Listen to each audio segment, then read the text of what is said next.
السلام عليكم. لا تنسوا الاعجاب بالفيديو والاشتراك في القناة تشجيعا لنا لنستمر بنشر المزيد ان شاء الله.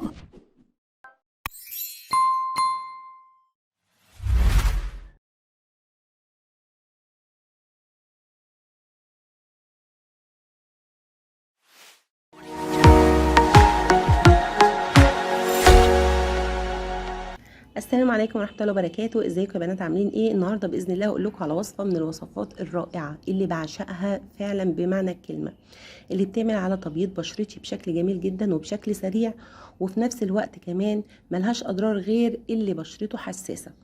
انا بشرتي نوعها عادي وبستخدمها، فكل اللي بعمله بجيب معلقتين من الجليسرين وبعصر عليهم قطرات من الليمون. انا مش عايزه نسبه الليمون عاليه، انا عايزه بس بعض القطرات، يعني حوالي نص معلقه صغيره. بنقلب الليمون في الجليسرين. في ناس تقول لي الجليسرين بيسمر البشره، جربي بس الوصفه وهتعرفي ان فعلا من الوصفات الهايله اللي بتشيل البقع وبتبيض البشره، وبتعمل كمان على سد المسام لو عندك المسام واسعه.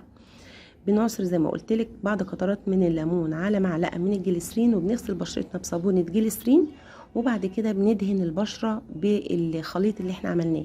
قد ايه البشره بتنور فعلا والله. بيسالوني، واول ما يسالوني بعد ما بعمل الوصفه دي بيقولوا لي انت وشك نور ليه، انت عامله ايه؟ والله فعلا اتقالت لي كتير بعد ما بعمل الوصفه دي. اتمنى انت كمان تطبقي الوصفه، واتمنى الفيديو يعجبكم.